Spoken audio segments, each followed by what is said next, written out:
Now let's go back to distress, and we'll go back to this biomedical view. And what the biomedical view of distress is that it's driven by disease and neurochemistry, and that it's a problem that has to be managed. These are the kinds of words we use. And you notice I have not said the words behavior problems. I go to these medical talks, and I like to hear different opinions, but if I see a talk that's titled Controlling Difficult Behaviors, I usually skip that room, because I know that person already has labeled that person as being the problem and is going to try to control them. And that doesn't make sense to me. That's where these drugs come in, and that's where this idea of eroding well-being happens. And the goal of that type of therapy is to normalize the behavior or make people act or look more like we think they should. And when you think about that, that really meets the needs of families and care partners more than it does the person who's in distress. So let's look at the experiential side, which is that maybe this is an unmet need or an attempt to cope or problem solve or communicate those needs to another person. And then maybe that means that the care environment, the living environment, is inadequate for that person, and then we need to find ways to conform the environment to fit their worldview so that they can be successful. And so the goal is not to normalize behavior, but to actually create well-being. That's what we want to do. And let's go back to the guy in the wheelchair for a moment, and I'll take this metaphor a little further. Imagine what would happen if I, as a doctor and a nurse, walked up to this guy who's sitting at the bottom of that stairway wondering what to do, and we said, we all walk, everybody in this world walks, and so we think you should walk too, and we pick him up out of the chair, and we throw him forward, and of course he goes right down the concrete steps because his legs are paralyzed. They're always going to be paralyzed. And if he turned around and started yelling at us for throwing him on the ground, imagine how silly it would be if I turned to the nurse and said, well, he certainly has a behavior problem. Why don't we give him a little antipsychotic and calm him down?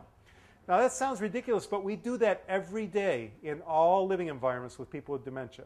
We put them in environments that we design around our needs and our view of the world where they can't succeed. And when they have trouble with that, we say they have a problem and we sedate them with medication. So this is the basic flaw in the idea of using medication, that we are not creating a world where people can succeed. This is really the idea that just because a person doesn't think or remember things the way you do doesn't make them wrong, doesn't make them have to be corrected. It's just like saying, if Patrick doesn't see the world the way he did when he was 20, I have to give him a pill so he can see it that way again. We have to let go a little bit. We have to understand that people with changing minds don't see the world the way they used to, and they're not going to see the world the way they used to. And once again, we have to enable them to continue to find well-being within that life. So we have two very different results here. We have on one side lots of use of medication, eroded well-being, a lot of suffering.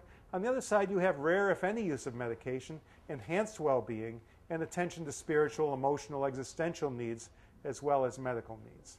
So if you were looking at a gentleman who's in distress and you had these two brains, the person with the biomedical brain might say, he's confused because he has dementia. The person with the experiential brain might say, I'm confused because I don't know what he's trying to tell me. The last way I'll try to explain this metaphor is to ask you if cough syrup cures pneumonia. It doesn't, of course. But once again, if I were a doctor, and we know that people with pneumonia cough a lot, it's one of the most prominent symptoms they have. If that's what I saw, if I went and examined that person and said, I've diagnosed your problem is you have a bad cough, then what I'm going to do is I'm going to give that person cough syrup. I'm going to treat the cough. And I'm going to ignore the fact that the pneumonia is there. And that person's cough may get better for a while. It may quiet down. But the pneumonia is festering. It's still in there. And eventually that person's going to get worse. Well, I think that distress in people with forgetfulness is the same way. We see the distress as the problem. We call it a problem behavior. And when you see it as the problem, that's what you treat. And that usually means a pill, sometimes restraint. And you can quiet it for a while, but the real issue of unmet need is not being addressed. And eventually that person is also going to get worse, either because the need's not met or because of side effects from the medication you're giving.